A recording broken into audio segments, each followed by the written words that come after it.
'Cause you only need the light when it's burning low.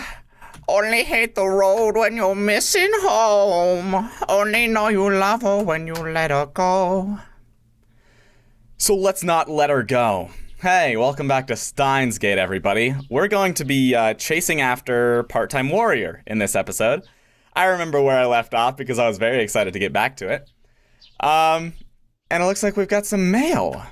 So, can I please read my mail? Isn't it C?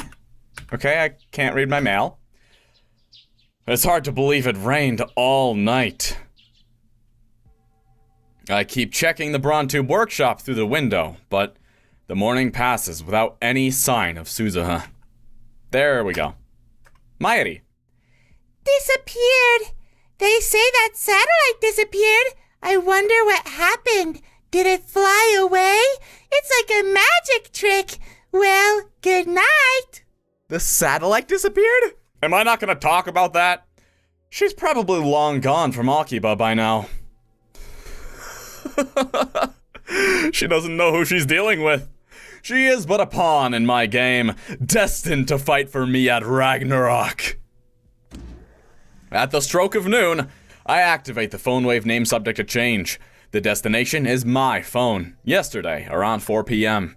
The discharge phenomenon occurs as normal. Don't listen to Chris pursue Suzuha. The floor shakes violently. Squinting against the glare, I send the mail. Dang, okay, just like that. All by myself, no help involved. Am I not gonna be in the lab? Oh. What? I thought I chased after her. My brain shakes violently. My vision flickers. As the vertigo passes, I can hear my heartbeat and feel the warm blood coursing through my body. I blink slowly.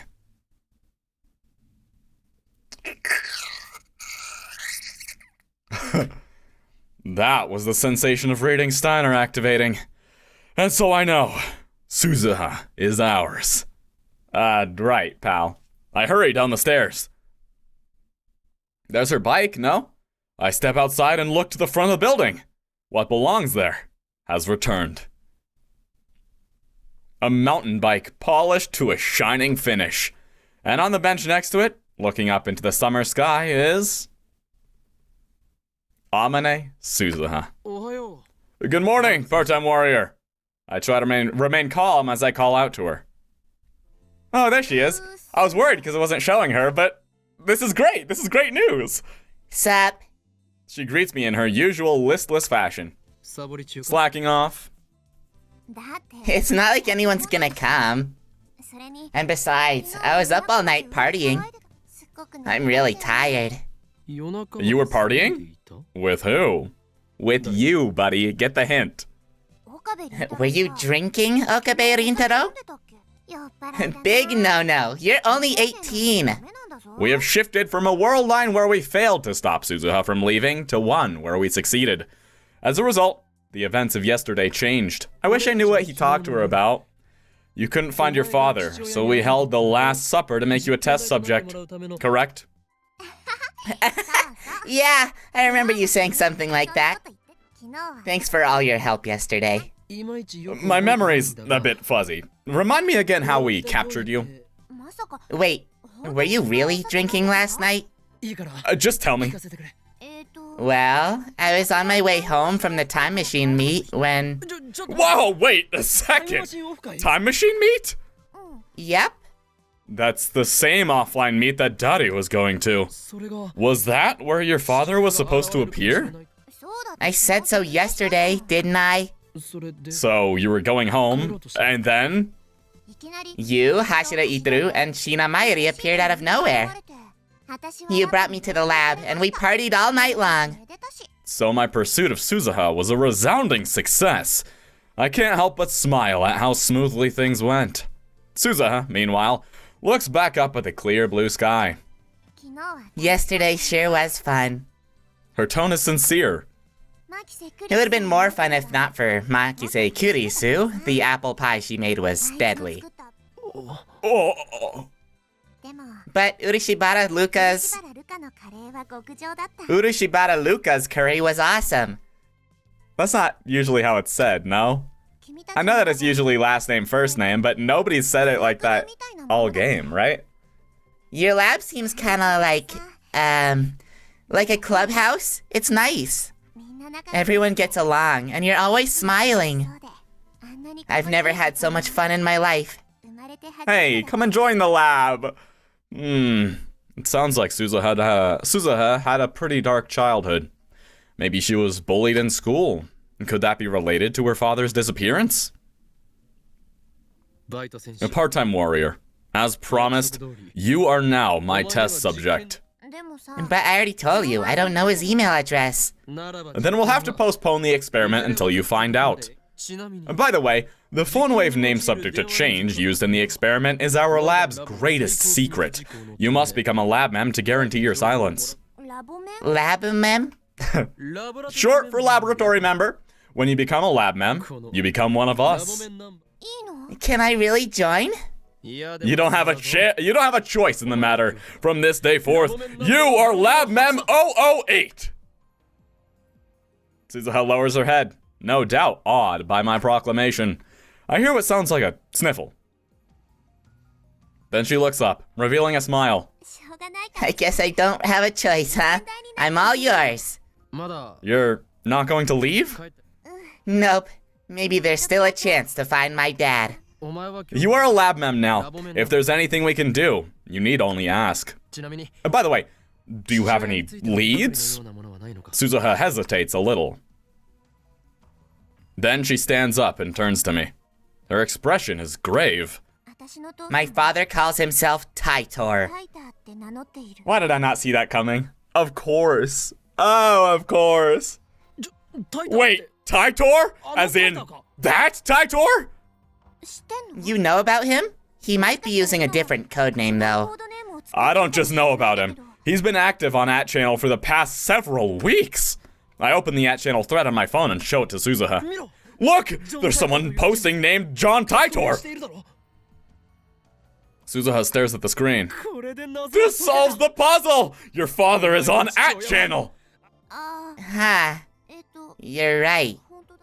Hey, shouldn't you be more surprised?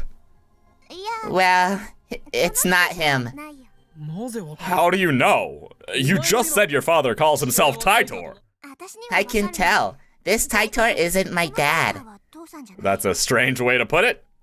It's almost like she knows who's behind John Taitor.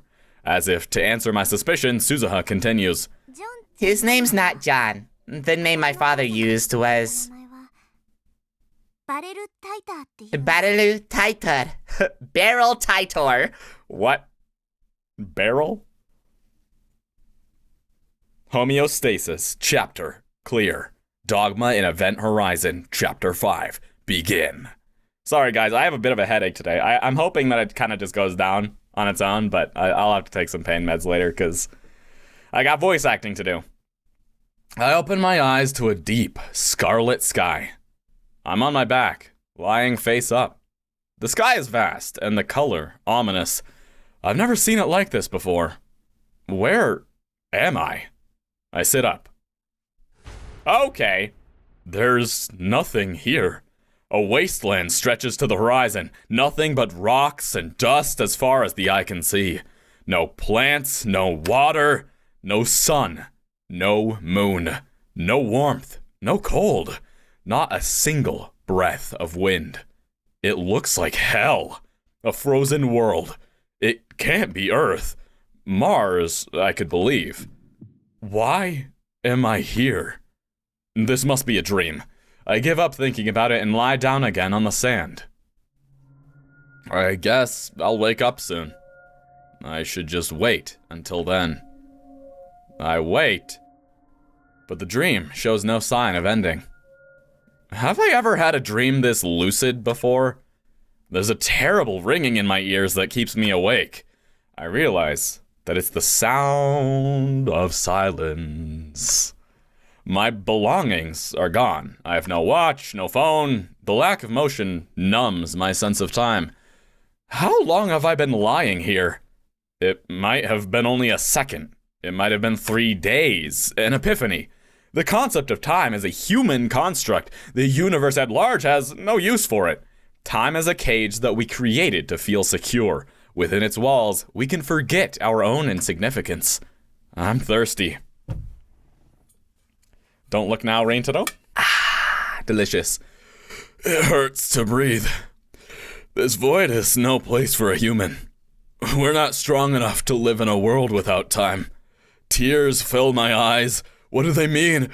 I no longer know. I want to die. Yes, let's die. But what is death? To be frozen in time? Time stopped for me long ago. How can I die in a world that is already dead? Everything inside me is crumbling away. Who am I? I can barely recall. My soul is melting into the void. Is someone there? Anyone? Something moves in the corner of my eye. Impossible.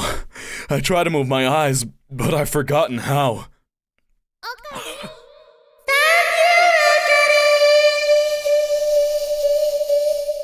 A pleasant voice silences the buzzing in my ears. It reminds me who I am. Okabe Rintaro. This time, my eyes move. Hello. There's a girl sitting on a nearby rock. I recognize her. My frozen brain comes alive. Her presence breathes new life into this dead world. Mayuri? My brain is still half asleep and I cannot speak. It's Mayuri. Shina Mayuri, my oldest friend. She smiles at me, swinging her legs. This is Earth, you know. 70 million years ago. Some scary people sent you here in a time machine. This is a dream, right? Mayuri went looking for you and found ocarines from many, many world lives. You're one of many ocarines, and also the original. Mayuri is one of many Mayuris, and also the original. And now, Ocarine and Mayuri are going to die here. This is a dream, right, Mayuri? But I know that another Ocarine and Mayuri will pick up where we left off. 70 million years in the future. So everything's A-okay. This is a dream!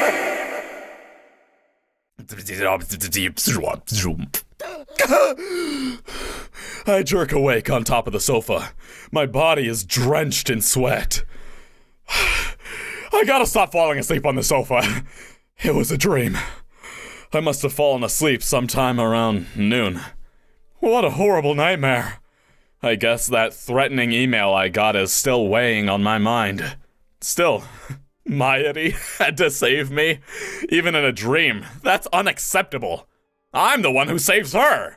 That's the way it should be. Besides, Mayuri's not smart enough to talk about time travel like that. I sit up and look around the room. She's right where I expect to find her. In front of the TV, watching a Rainet Kakeru DVD. On the screen, the Upa riding Kakeru's shoulder is screaming something unintelligible. I wish I had an Upa. Oh, look at her sitting there all spaced out. Mayuri needs my protection. That dream was wrong. I chug a Dr. P and check my phone. No new emails. I sent Taitora a mail several hours ago, just to make sure that he really isn't Suzuha's father.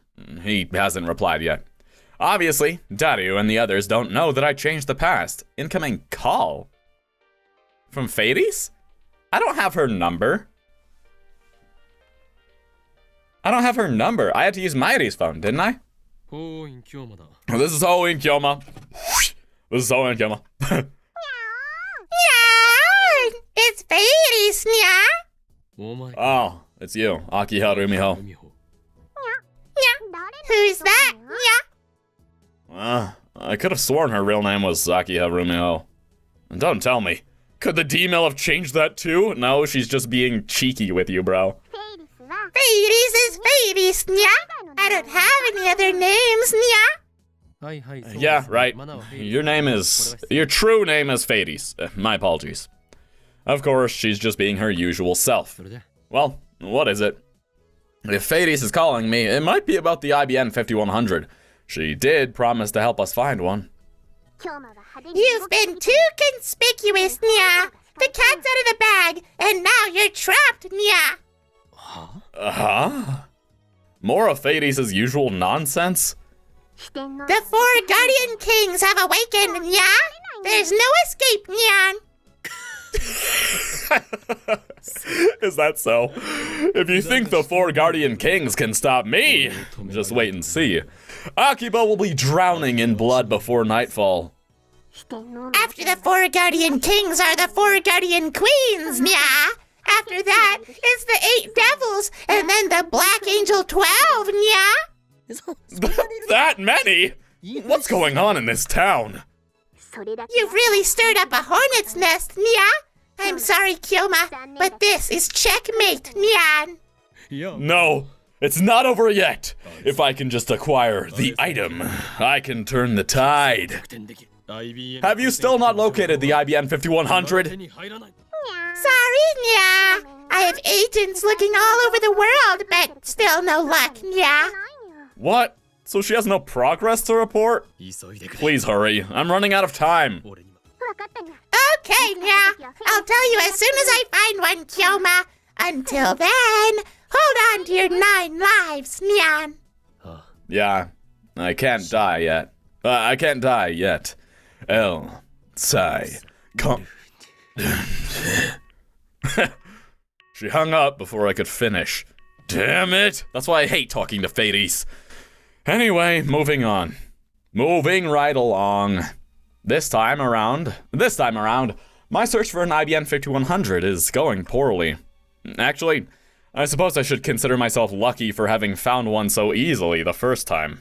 I mean, the IBN 5100 is practically an urban legend. There are people like Moeka who've spent months searching with no success. Last time, it barely took me 3 days to reach Yanabayashi Shrine, almost as if something was guiding me there. It was fate. No, it was the choice of Steinsgate. That's why its loss is so painful. Guess that's why they call it the Phantom PC. Daru is sitting at his computer, like always. I read on that channel that some collectors will pay millions of yen to buy one. IBN 5100s are serious business, man. If they have that high a premium, then people must know their secret. They're all after the data in CERN's mainframe! I don't get it. How come they're so expensive? I mean, I guess they were pretty expensive to begin with. It looks like one cost about $20,000 back in the day. $20,000?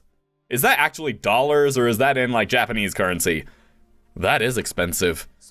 Anyway, I can't believe it's so hard to find one. Sure, it was nice. It was a nice machine for its time, but only for its time. You'd have to be crazy to want one now. Maybe it's one guy buying them all up. The harder something is to obtain, the stronger the desire for it becomes. That's how people are. Supply and demand, that is. And that's exactly how I feel. In the depths of CERN, completely isolated from the outside, lies a database coded with an IBN 5100. What secrets are sleeping there? Could it contain the data from CERN's time machine research? Could there be proof that the Committee of 300 exists? The desire to know grows stronger by the day. It's not just about plunging the world into chaos anymore. We need the power to oppose CERN's evil ambitions. And then there's that threatening email to consider. Daru is confident that CERN won't find us, but I can't afford to take that for granted. After all, we're up against the brightest minds in the world, the scientists who invented the World Wide Web. And they're backed by a secret organization more powerful than any nation. We're way out of our league here. They'd have no trouble at all crushing our puny lab if they desired. That's why we need a trump card to hold against them. But without an IBM 5100, we can't move forward. I'm getting restless. Whoa! What's this?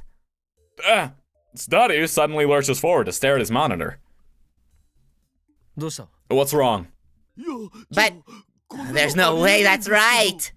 What are you talking about? Explain! Well, I'm pulling data off the server, looking for a way to gain root access. And these files are downloading crazy fast. I mean, we're talking light speed here. It's hard to believe, but for some reason, this area has a direct fiber optic line to CERN. Several lines, even. Direct? What do you mean? I mean, there's literally a fiber optic cable running from underneath this building to CERN's headquarters in France. Is that strange? Yeah? Daru calls up the National Assembly of France's website. Then he brings up the command prompt and hammers out some commands. Have a look. This is the route we use to visit the National Assembly of France's site. It starts from our IP address. From there, it passes through various relays. It passes through various relays in Japan, jumps to France, then bounces around there for a while before finally reaching the National Assembly site. Okay. It takes 16 steps total to get there. The average transfer rate is about 300 milliseconds. That's normal for an overseas connection. In other words, there's a route we have to take to get to France from Japan. Everyone takes the same route. Other countries are the same. Even browsing domestically takes about 10 steps. Now, let's try CERN. Daru calls up CERN's homepage on the browser. Then he displays the route like last time. The result. There's only one step. Unlike before, the signal doesn't pass through any intermediate servers. The PC we're using, its registered name is Akihabara PC, is connected directly to CERN in France. And the transfer rate is hundreds of times better than usual. Crazy fast. You can't even get these numbers domestically, man. Why do we have a direct line? Is that even possible? It was like this when we found it. I didn't do anything. So the building already had a hotline to CERN? This can't be a coincidence. It must just be the choice of Steins. It doesn't make sense. Why would there be an independent line running from here all the way to CERN? Daru's so excited, he interrupted me. No Japanese or French telecommunication company would set up something like this, which means... CERN did it themselves. Daru gulps and nods. Cold sweat oozes from his brow. Ew, Daru, you need a wash rag? I feel a chill as well. CERN might be able to see everything we're doing. No, maybe CERN has been expecting us for years. How could that be? The answer is simple. John Titor claims that CERN completed their time machine in 2034. Just 2 years later, the world is a dystopia under their rule. Maybe the CERN of 2034 considers our opposition in 2010 a threat. Maybe they used their time machine to travel to 2000 and install a fiber optic cable to track our every move. It's entirely possible. Excuse me, has the invention of the time machine started an intertemporal war? If so, what can we do? Our enemy might be stronger than even I can imagine. No, I mustn't lose heart. I need to think positive. But thanks to this direct line, I thought he was going to start thinking positive. But thanks to this direct line, we can now control the LHC remotely. You figured out how? Wow, that's amazing, Daru-kun! Mayuri pauses her DVD and comes up beside me. With a connection this fast, we can control the LHC practically in real time. I haven't actually tried it yet, though. That's right. Even if this is some kind of CERN trap, we might be able to make use of it.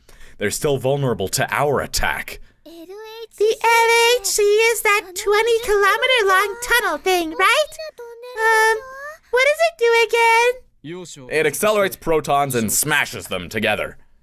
Oh, yeah, mini black holes, right? The official line is that mini black holes might manifest as a byproduct of the particle collision, but that's not the truth. According to the top secret documents we found, the LHC was intended to create black holes from the very beginning. But we still don't know exactly how they do it. We need to think of a way to... Okabe. Yeah! You're here, Kurisu? Kurisu suddenly emerges from the development room. She was cooped up in there all morning. Her expression is unusually grave. What's wrong? I figured it out. Figured what out? I think I know how the phone wave works. Really? Kurisu nods. She still hasn't smiled. Keep in mind that this is just a hypothesis based on what we've observed. It's closely related to what you guys were just talking about, the LHC. I believe it was you, Christina, who called the LHC the world's largest microwave. Yes, exactly. My hunch was right. You've created a monster, Okabe. A monster? It doesn't belong in some amateur lab. And before you take that as an endorsement of your abilities, I mean it in a bad way. Kurisu clutches her arms as if to keep from trembling. Give me details.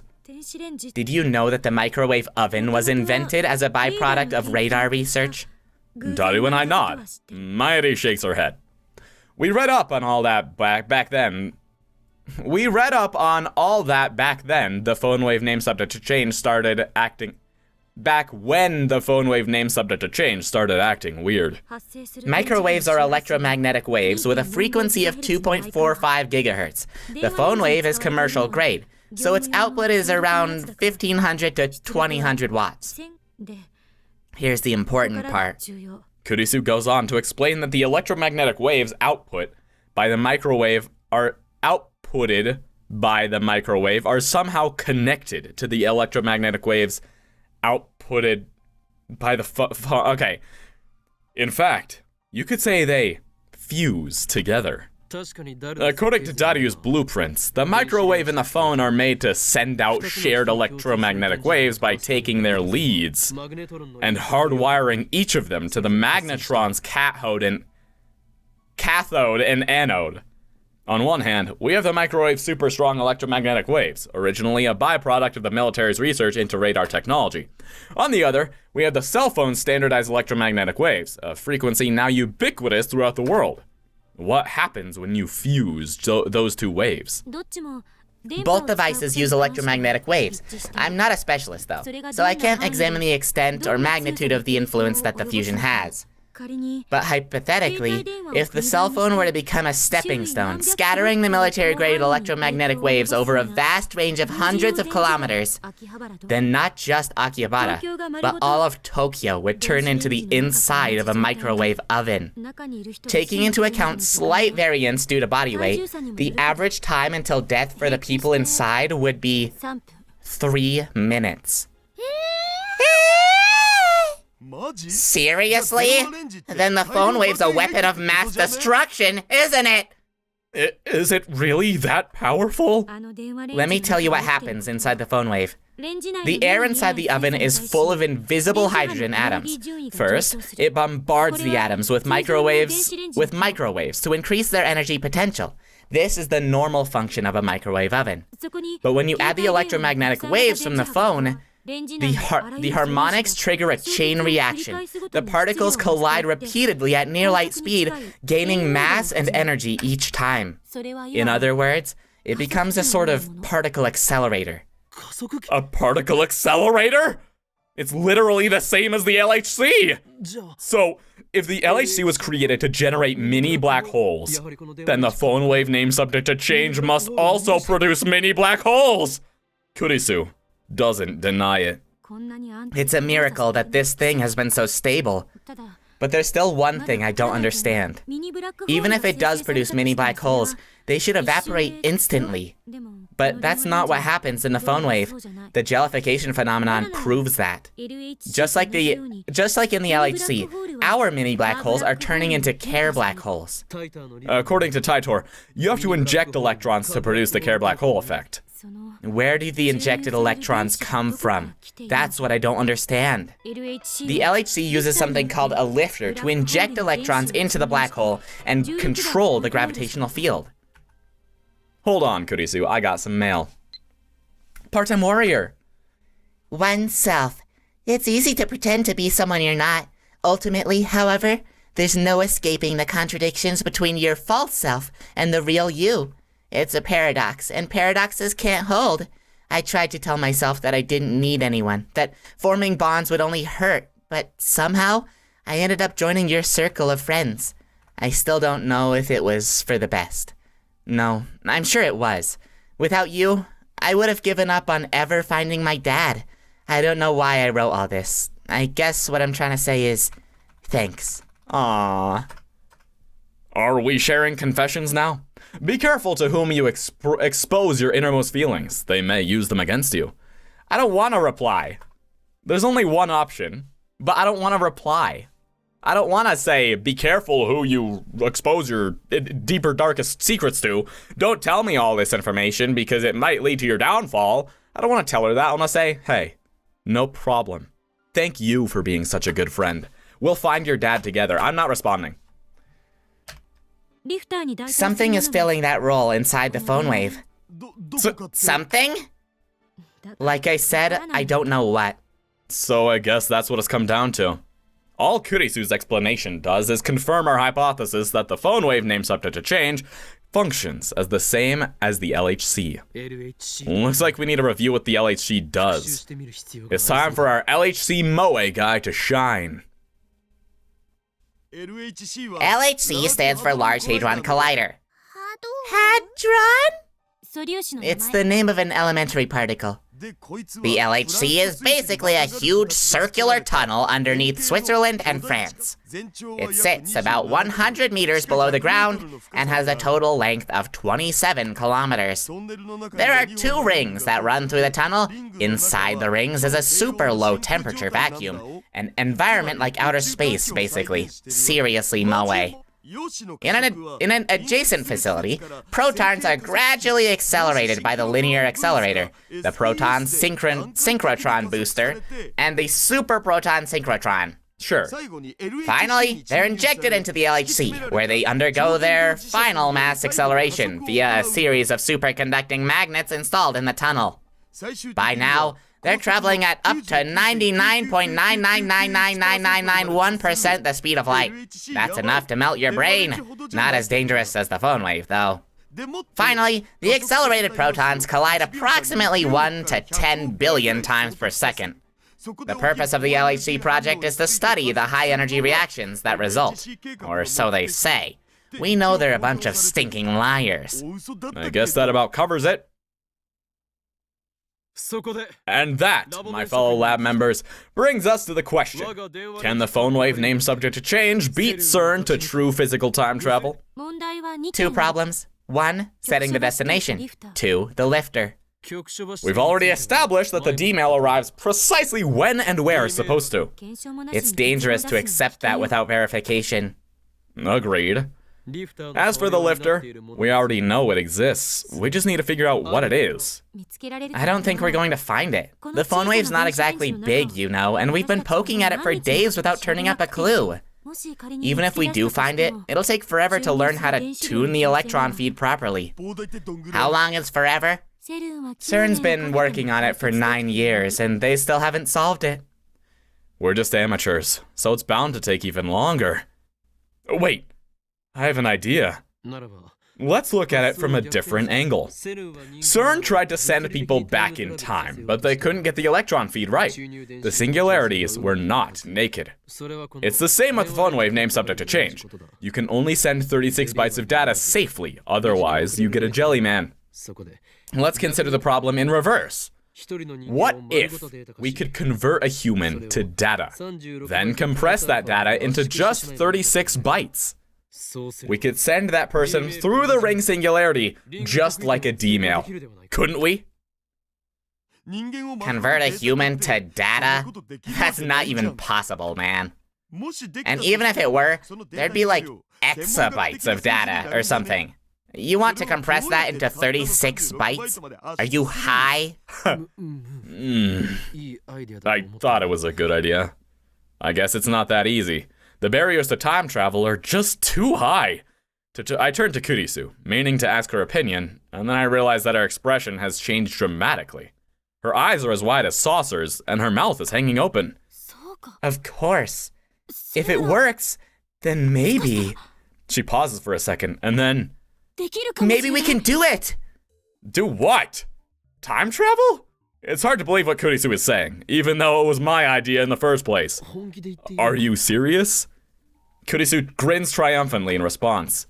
The data compression part, at least, is easy. We can just use the black holes created by the LHC, since black holes compress everything they swallow. Compression won't harm data like it would harm a human. As long as we're just sending data, there's nothing to worry about. I get it! But wait, can we really pull off such a stunt? And besides, how do you plan to convert humans into data? You know that my thesis got published, right? This is no time to flaunt your accomplishments. Have you read it? I haven't? I've got scans if you want to read it. Daru opens up his image folder, scrolls past tons of 2D porn, and opens up the scanned image. Sure enough, there's Kurisu's name in big English letters. The title of my thesis is Analysis of Memory-Related Nerve Impulses in the Temporal Lobe. Temporal lobe. Nerve impulses? What, you didn't know? No, wait, this can't be right. This title sounds like, neuroscience, not physics. I'm a neuroscientist. Got a problem? What? I can't believe it. From the way she was talking about particle accelerators and time travel theory, I was sure she had to be a physicist. No, forget about that. How is this related to time travel? Converting an entire human to data is impossible. But converting a human's memories may be possible. Converting memories to data? Kurisu proceeds to explain her thesis. Memories accumulate in something called the parahippocampal gyrus, or hippocampus, which is located in the temporal lobe of the brain. But what exactly are memories? Kurisu's thesis analyzes that question from a neuroscientific perspective. All of the brain's functions manifest as electrical signals running through its neurons. Even memories are written to the hippocampus by electrical signals. Kurisu analyzed how specific electrical signals correspond to specific memories. The mechanism by which humans recall memories can be linked to a word association game. You begin with a vague, abstract image, which calls successive images of increasing clarity. Imagine a chest of drawers. Each drawer is filled with tiny boxes, and inside each box is another box of tiny tiny boxes. You keep opening boxes until you find the memory you're looking for. Kurisu discovered that the number of retrieval commands, nerve impulses used to search out memories, is surprisingly low. Out of hundreds of millions of nerve impulse patterns in the brain, only a few thousand are related to memory.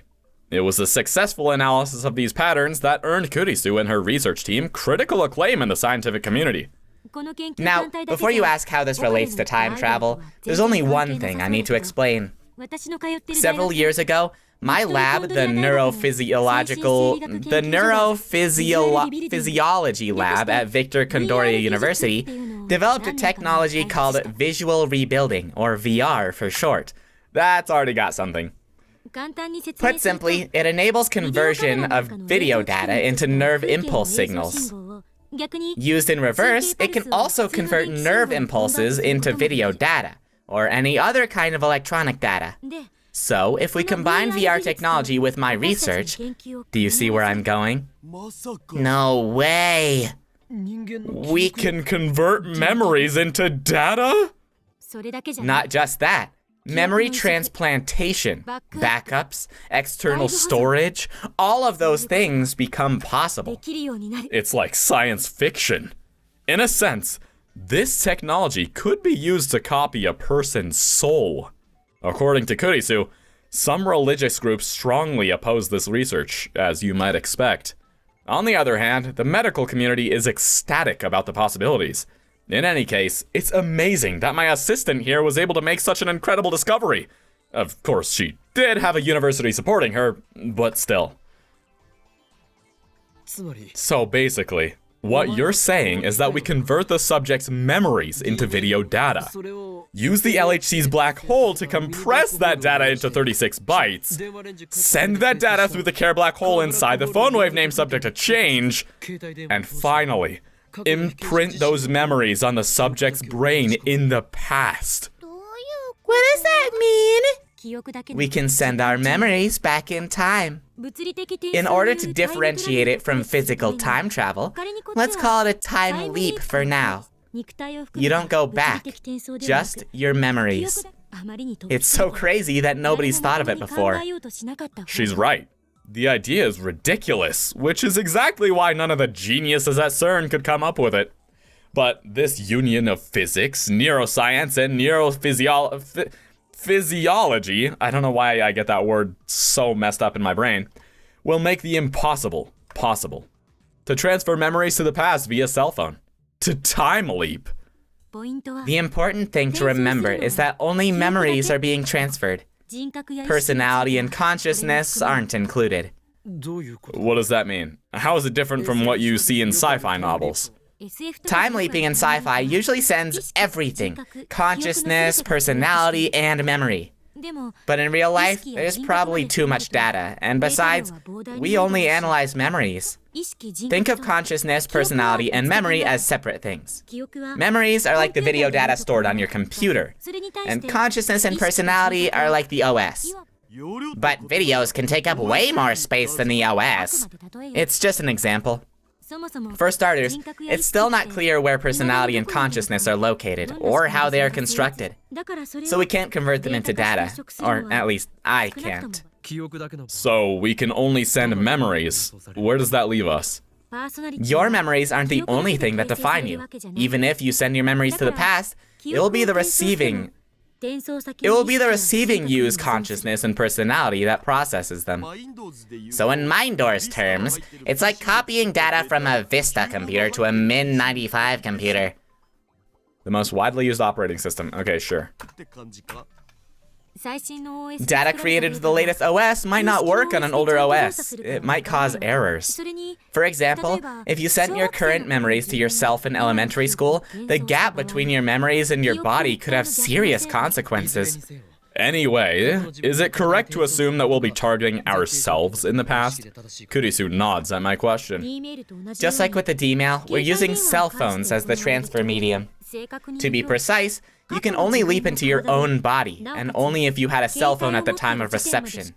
There was an exception in Lukiko's case, where we sent a D-mail to a pager, but that doesn't apply to time leaping. If you try sending memories to someone else, how do I put this? There's a danger that the electrical signals might be rejected. Wouldn't want to jump into somebody else's body. I mean, unless it's the body of a cute girl. Is this guy capable of non-perverted thought? No. Don't ooh-heh-heh me, you idiot. If it just bounces off, that's fine. But I'm worried about incompatible memory data might do serious damage to the recipient's psyche. I don't know what might happen. No one's done it before, after all. That makes us pioneers. I like it. There are two things I don't know. One, you definitely cannot go back before you were born, and two, you won't exist in two places at once. Mayuri has looked so worried this entire time, saying nothing. That means you don't have to worry about causing a paradox. You can't kill your parents before you were born. So the phones act like black and white holes. It seems like a strange coincidence that cell phones would be the medium of time travel, but really, could it have been anything else? These days, people wear their phones like a second skin. No other medium could reliably deliver the memories to their intended target. The more I think about it, the more I realize that this was meant to be.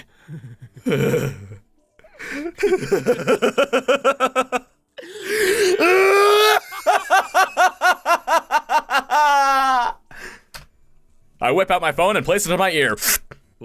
It's me.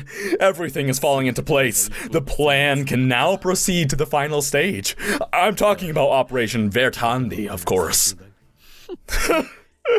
Christina had me fooled. I never knew she was capable of this. It must have been the choice of Steinsgate that sent her here. Don't worry. I have everything under control. Nothing can stop us now. El Psy Konguru. I put away my phone and turned to Kurisu. Whoops. Were you listening? Good. Commence preparations for Operation Vertandi. First, explain what that is. We're going to build your time leap machine, Christina, and you'd better not say it can't be done. Not after showing me the way. Well, this is Akihabara. I should be able to find the parts I need. Then it's decided. I'm placing you in charge of the operation. Whatever you need, ask and it shall be yours. Together, we shall complete the first time leap machine in human history. Kurisu nods. Her eyes are shining with fierce, hungry lights. As I thought, she's a scientist to the core. Kurisu and Daru go home, leaving me with Mayuri. I thought she was hard at work on her costume, but when I look, I find her staring at the wall. Her hands have stopped moving. Mayuri? You're not going home? She usually doesn't stay this late. Her parents might be worried. I was thinking about what Okabe and Kurisu were talking about earlier. I was trying to figure out what the things you said meant, but it was also complicated. I didn't get any of it. The only thing I get is that something amazing is gonna happen. Indeed. The world is about to change, and we shall be the ones to lead humanity into the future. You're shining, Okabe. No, that's shining finger. Shining? What does that mean? You're shining, Kurisu too, like two bright stars in the sky. That must be my aura of madness you're seeing. You know, it's been 10 days since Kurisu joined us. Can I tell you how I've been feeling? Since Kurisu became a lab mem, it feels like things have really started to happen. Like we're a real lab now, you know? I must admit, her knowledge has been a great asset. Of course, the girl genius would never have joined us if not for the cunning of Halloween Kyoma. That's why you're shining so bright now, Okarin. Kurisu is a really big help to you. I know. But I can't do anything to help. Mayuri looks depressed. I wish I were smart too. Then maybe I could help. Mayuri. She's never expressed such sentiments before. Is she jealous of Kurisu's talents? Is there competition brewing in the lab? I sigh and walk to the window. I can't see many stars in the sky. Mayuri, aren't you going to look at the stars? Mayuri comes up beside me. We lean out the window together. It's only 9 p.m., but Akiba is already still and silent, save for the occasional car trundling by. Back when the lab just started, before Daru-kun joined, it was a lot like this, wasn't it? All quiet, just the two of us. Yeah, it was. Daru joined the lab in early May. Before that, he was unwilling to join no matter how hard I tried to convince him. Then he learned that the lab was just 3 minutes away from May Queen plus Nyan Squared, and suddenly he was all, Future Gadget Lab, hell yeah! But for about a month and a half after the lab's founding, it was just me and Mayuri, all alone. Can Mayushi stay here? Is it really okay? Mayushi looks at me with uncertainty in her eyes. I meet her gaze firmly, then bop her lightly on the head. Don't be ridiculous. All you need to do is stay. Just stay? Without you, the lab would be a much less friendly place. You see how Kurisu and I argue? We can be pretty stubborn, and sometimes we don't know when to stop. But when it starts to get out of hand, Mayuri, you're always there with some ditzy, irrelevant comment to break the tension. Are you praising me? Of course I am. Don't worry about a thing. Just know that you, too, are part of my plan. Okay,